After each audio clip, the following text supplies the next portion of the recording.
Olá, tudo bem? Eu sou o professor Davi Barbosa e estou de volta para dialogar com vocês sobre o Código de Ética do Assistente Social, artigo 6º. Já falamos o artigo 1, 2, 3, 4 e 5 e agora estamos no artigo de número 6. E o artigo de número 6 fala sobre as proibições, aquilo que é vedado ao assistente social, ou seja, comportamentos que o assistente social não pode ter no exercício da sua profissão. Artigo 6º do Código de Ética do Assistente Social. É vedado ao assistente social exercer sua autoridade de maneira a limitar ou cercear o direito do ou da usuário ou da usuária de participar e decidir livremente sobre seus interesses. Esse é um artigo bastante polêmico, mas que tem muito que ser debatido a respeito dele. Em primeiro lugar, é parca, pequena, mínima, quase invisível, a autoridade do assistente social. Há um ditado que diz que o assistente social tem que fazer muito com pouca ou quase nenhuma autoridade.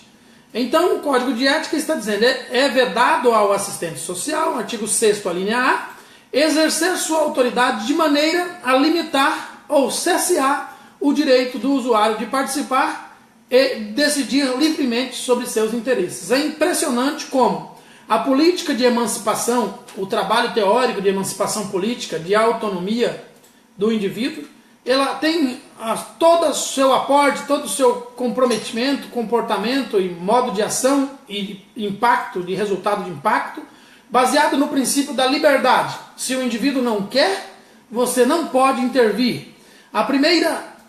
Um dos primeiros fundamentos do sucesso da política pública está no querer do indivíduo. Então, simplesmente, o assistente social não pode fazer nada se o indivíduo não quer.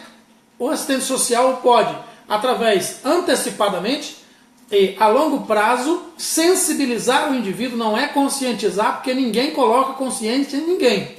Nós, através do debate, levamos o indivíduo à sensibilização e ao reconhecimento por meio da dialética e da maiêutica do seu estado e do seu comprometimento com o seu estado e de uma tomada de atitude ou de postura para mudar em função do estado em que se encontra.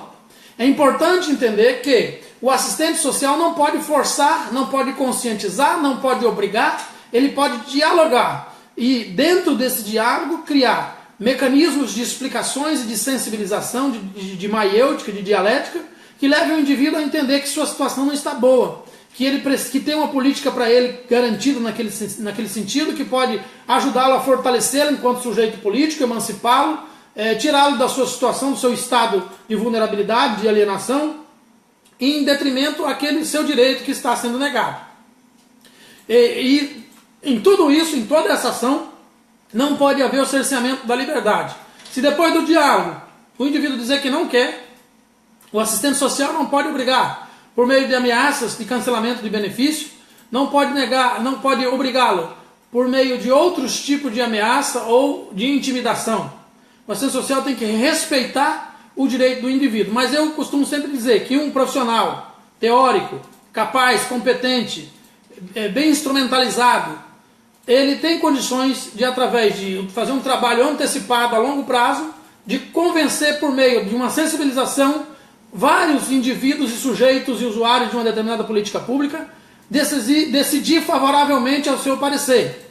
É por isso que o assistente social não pode chegar e já de pronto colocar o seu projeto. Primeiro ele precisa conhecer o território, depois, eu já falei sobre isso aqui, ele precisa conhecer o usuário, e antes de conhecer o território e o usuário, ele precisa conhecer de forma bem elementar, de forma bem profunda, melhor dizendo, não elementar, profunda, a política pública que esteja ligada ao território em questão. Uma vez que o usuário da política pública conhece bem o território, conhece bem o que o assistente social conhece bem a política e depois conhece bem o território, conhece bem o usuário, então ele já pode começar a criar meios de intervenção. Sempre antes de apresentar o projeto em si, levando pelo caminho da argumentação, da entrevista, da visita domiciliar, da informação. Você só apresenta a possível solução depois que tiver informado bem o seu usuário. Porque se você apresentar a informação da solução antes de que o usuário esteja bem informado a respeito de suas funções, atribuições e ações, possivelmente ele vai se negar a contribuir com você, ainda que seja para o seu benefício. Então a maneira de evitar que haja mais resistência e negação por parte do público usuário em relação à aceitação da política pública que você vai aplicar, a melhor maneira é o diálogo, é a apresentação de todo um processo de sensibilização a longo prazo, para só como fechamento apresentar então as possíveis obrigações que aquela política pública vai gerar para o usuário. Então a forma de o assistente social não exercer sua autoridade de modo a limitar ou cercear o direito do usuário de participar, decidir livremente sobre os seus interesses, é que ele esteja amplamente, porque na maioria das vezes eles rejeitam a política pública, rejeitam a ação do assistente social porque não entenderam. Não houve um diálogo profundo, não houve um trabalho de mais longo prazo. Artigo 6º, a linha B, é vedado ao assistente social aproveitar-se de situações decorrentes da relação assistente social usuário-usuária para obter vantagens pessoais ou para terceiros. É vedado ao assistente social angariar votos.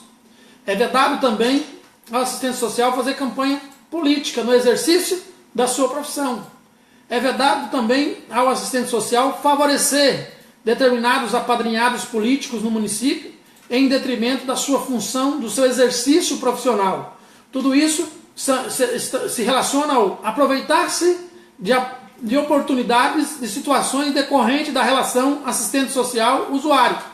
Apesar de ser uma prática costumeira, é vedado. O Código de Ética proíbe.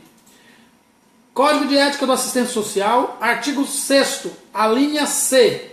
É vedado ao assistente social ou à assistente social bloquear o acesso dos usuários e usuárias aos serviços oferecidos pela instituição através de atitudes que venham coagir e ou desrespeitar aqueles que buscam o atendimento de seus direitos.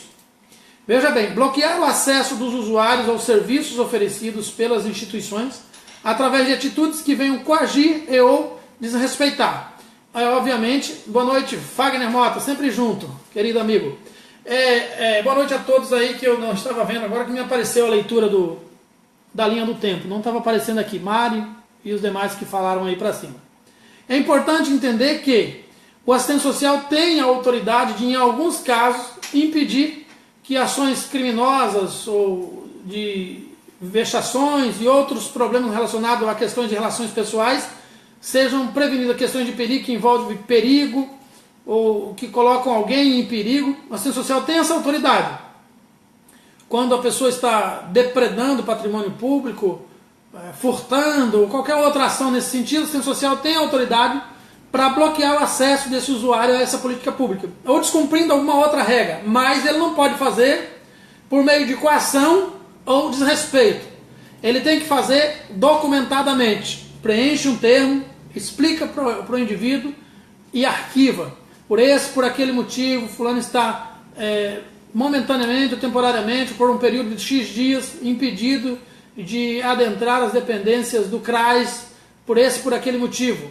Está ou em determinado horário. Então, toda a ação do assistente social precisa ser documentada. Você não pode obrigar, você está proibido, você assistente social está vedado de obrigar por meio de coação ou desrespeito um usuário de uma política pública de ter acesso a essa política pública. Você só pode fazer isso mediante documentação.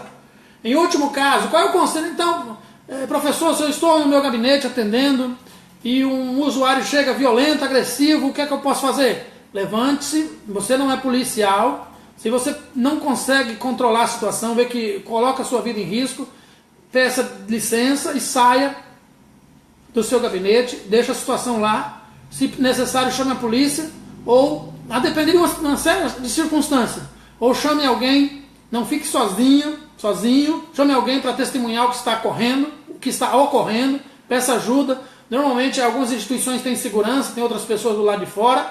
Se você viu que uma situação de conflito começou e que você vai perder o controle da situação, não se exponha ao risco.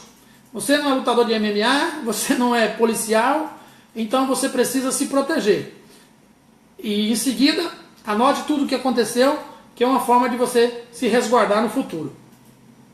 Na próxima aula, no capítulo 3, das relações com as instituições, empregadoras e outras, que eu vou gravar possivelmente amanhã, o artigo 7º, nós vamos falar sobre constituem direitos do assistente social. Por hoje é só, muito obrigado, boa noite.